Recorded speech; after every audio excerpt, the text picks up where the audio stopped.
The NFL Combine concluded over the weekend, and there are a lot of rumors coming out of this week, not only on the draft, but there has been a lot of talk from agents to front offices, coaching staffs, and the insiders are kind of sharing everything they've heard throughout this past week in Indianapolis. And surrounding Miami, there's a quarterback plan that could be kind of leaking out there. Larry Borom, one of the best free agents from last season for Miami, is he not re-signing with the Fins? And we'll also talk about some extension candidates and the buzz around De'Von Achane, Jordan Brooks, and Aaron Brewer. But this is why you subscribe to the channel, because we have you covered with daily Dolphins videos. But NFL free agency officially opens up 1 week from today, and we will have you covered with all breaking news, every rumor. So lock us in. Goal is 81,000 subscribers before free agency. I think we could get under 200 subscribers in 1 week, so join us right now.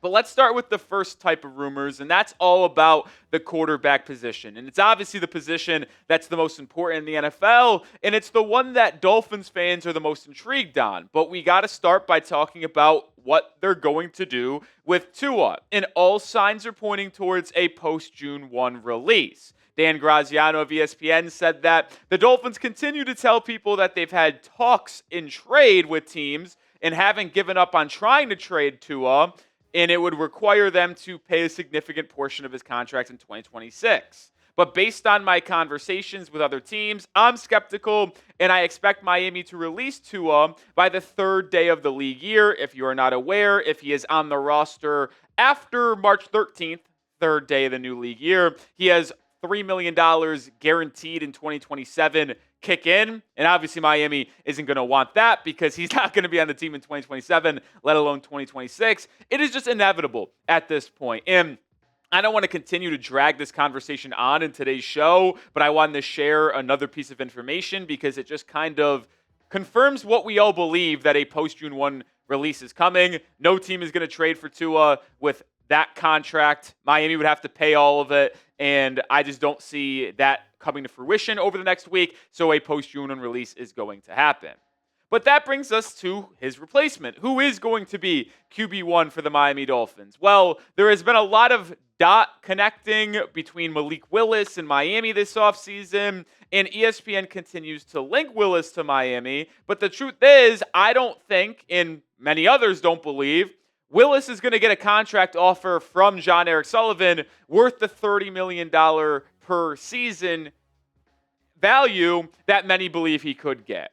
Dan Graziano says the Dolphins could make a contract offer to Willis, but that Tua dead money could also kind of keep them away from spending big on Willis and spending little overall in free agency. Holdover Quinn Ewers is a possibility mainly because he's already on the roster, but his chances of winning the job depend in large part on who else the Dolphins bring in.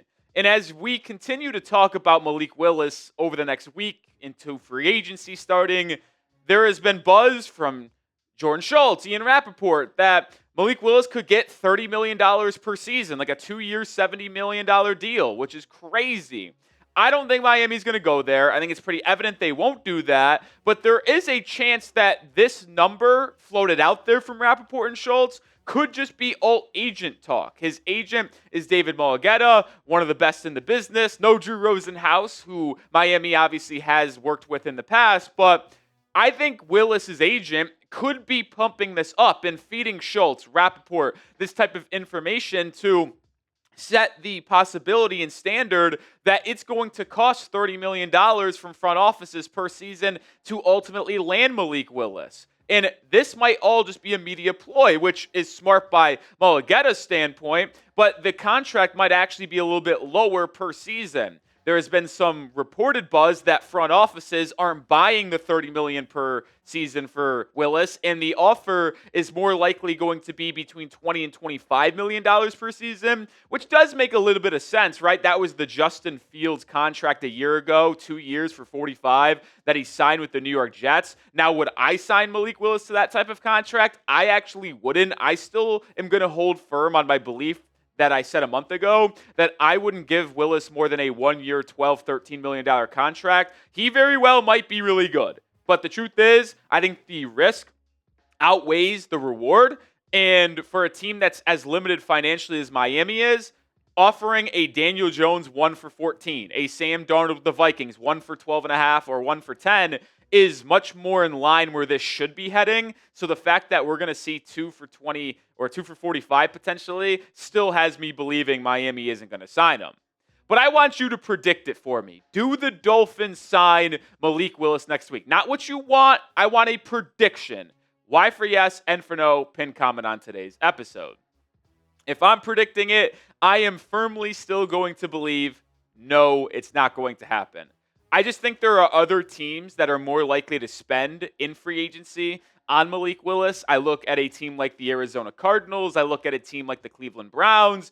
Those two have been linked alongside Miami the most with Malik Willis. Arizona has a lot of cap space, and if they do ultimately cut Kyler Murray, I think Willis, who has connections with Mike LaFleur and their offensive coordinator Nathaniel Hackett, makes a ton of sense. Cleveland sounds like they're interested, and if you're Miami, why would you go in and sign Willis to a 2-year for $45 million deal when you are so limited in terms of your ability to spend, when you could have a veteran / younger quarterback come available on the open market for the vet men?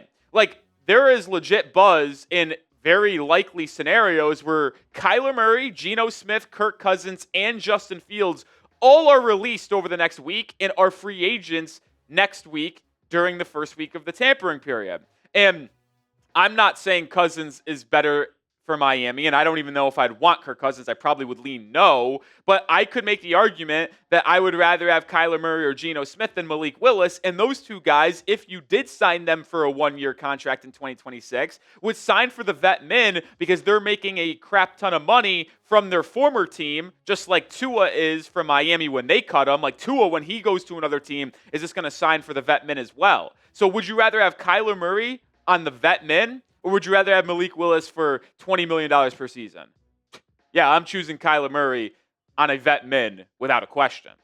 Let's move over from the QB talk and go to Larry Borom, an underrated offensive lineman who played really well in Miami last season. Like, is he going to return for the Fins this upcoming year?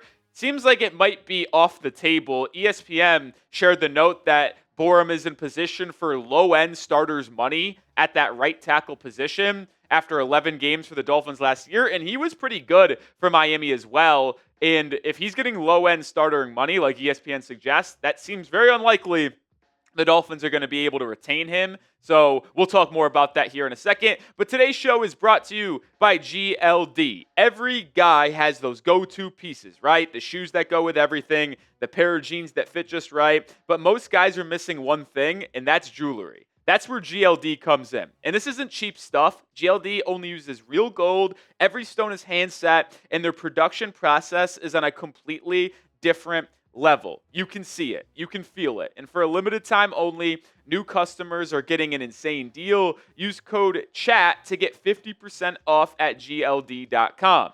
And you can feel the quality in your hand. I have it in studio here with a silver chain, a sweet Dolphins silver pendant, and you just know what you're getting with GLD, and it provides me with so much confidence when I want to step out and rock some jewelry. GLD has an official collab with the NFL, so you can get every NFL team on a pendant this season. GLD can even create fully custom pieces, from one-of-a-kind pendants to iced-out chains designed exactly how you want them. If you've got a design in mind, GLD's custom shop will bring it to life. Work hard and change the game. For a limited time only, new customers get an insane deal. Use code CHAT to get 50% off at GLD.com. That's 50% off with code CHAT at GLD.com. After you purchase, they'll ask where you heard about them. Please support our show and tell them we sent you. We appreciate GLD for sponsoring us on today's show. That link is in the description and comments of today's video. As we get back to talking about Larry Borom, I liked him a lot last season, and he actually impressed me a ton when he filled in for Austin Jackson at right tackle, because that was unexpected. Austin Jackson gets hurt in week 1. Borom fills in for the second half of that game against the Colts and basically starts the next 11 games until Jackson is ready to return for the final month and a half of the 2025 campaign. And I think Borom showcased that he is more than capable of being a starting offensive tackle in the NFL, which I'll be honest, I don't know if it is the Mike McDaniel scheme that benefited Borom so well, or if it was the fact that the Dolphins offense gets the ball out of the quarterback's hands so quickly. But Borom, when he was with the Bears, really struggled in starting opportunities. But he was solid for Miami. He was one of the best pass blocking right tackles in the NFL last season. And I wouldn't have minded re-signing him because he would have been a great swing tackle, a great piece of depth behind Patrick Paul and Austin Jackson. But there's also a world we live in that Austin Jackson is cut or traded this offseason, and maybe Borom could have filled in as a one-year starter once again because he already has familiarity with Bobby Slowick, the offensive coordinator, and obviously has chemistry and camaraderie with Patrick Paul and Aaron Brewer on the offensive line. But this O-line needs heavy additions to the interior. Right guard, you don't have a legit NFL starting right guard. Jonah Savignai, you need to have insurance there because you cannot go into this upcoming year with the trust he can start all 17 games based off what we saw last season. And there's still the possibility of needing a full-time right tackle if you do move off of Austin Jackson. I'd like to bring back Larry Borom if possible, but if he's getting low-end starter money, that's probably a one-year, $5.5–6 million deal. Is Miami going to be willing to give that out to Borom? I'm not sure, but that remains to be seen. We'll round out the show by talking about some extension candidates, and obviously the ones that come to your mind are Jordan Brooks, the linebacker, Aaron Brewer, the center, and the running back De'Von Achane. All three of those players are entering the final year of their current deals in 2026. You have Brooks making about $10 million. You have Brewer making just about that as well. And De'Von Achane is making under $2 million because it's the final year of his rookie contract. Well, Dan Graziano said that he expects the Dolphins to work on extensions this offseason for all three of them. Miami is under new management and likely entering the rebuild, but alongside wide receiver Jalen Waddle, the Dolphins views those three as core players moving forward. Waddle is signed long-term already, but the other three are free agents in 2027. And this really shouldn't be surprising unless you're watching our content for the first time. Last week, we mentioned it multiple different times that the Miami Dolphins are likely going to extend Aaron Brewer, De'Von Achane, and Jordan Brooks. But when you talk about building blocks for the Dolphins going forward, it is those four and Patrick Paul. Like, if you are building out the Miami Dolphins and forecasting who you want to rebuild around and use as pillars, it is the two offensive linemen and it is the running back, wide receiver, and then Jordan Brooks at linebacker. Everybody else is expendable for the right price. I think these guys could also be expendable for the right price if someone comes way over the top with a crazy contract offer. But it is important to have building blocks on your roster, even going through a rebuild. Our GM, Jon-Eric Sullivan, talked about that, and I wanted to kind of share what he said at the Combine last week. I think the right way to approach that is there are players that we see as building blocks as we move down the road. My job as the general manager, if the phone rings, I have to listen. Any player is tradable at a certain price, but there are certain guys that we definitely want to be part of the long-term future that are on this roster currently that we think are the right kind of guys. They're wired the right way. They infuse the locker room with the right kind of grit, toughness, leadership that you're looking for, and they're good players on the field.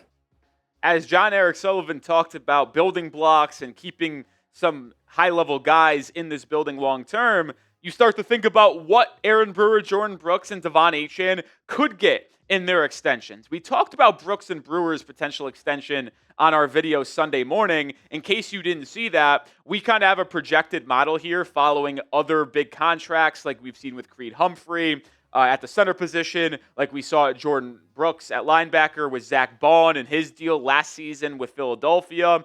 Brewer, we think, could get 3 years, $52 million for $17 million a season, which would put him in top 5 of center talks in terms of money, which is well-deserved. That's how good he's been. Brooks kind of in that same vein, but more in the top 10 level, not exactly top 5. With De'Von Achane, I think it could be like a 4-year, $61 million deal. You look at last offseason, James Cook got a 4-year, $48 million contract from the Buffalo Bills, which is obviously about $12 million per season. I think Achane could get a little bit more than that and get $15.2 million per season. And the reason why I think Achane would be $3 million per season more expensive potentially than James Cook is, Cook is that touchdown guy and that rushing leader from a year ago, but Achane is more of a threat.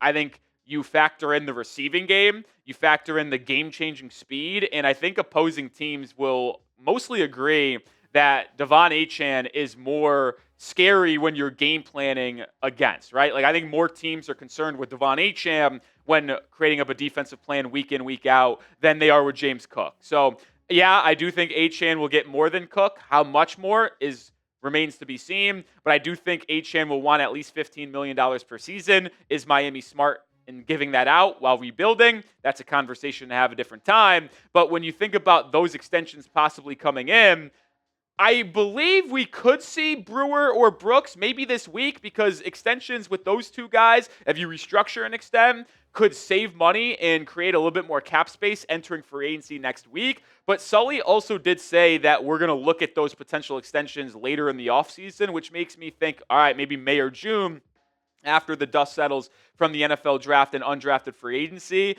But if any extension happens sooner, we will have you covered with a video anytime, any place. So make sure you do subscribe, because we're going to continue to have you covered and bring you daily content before free agency and as free agency gets underway.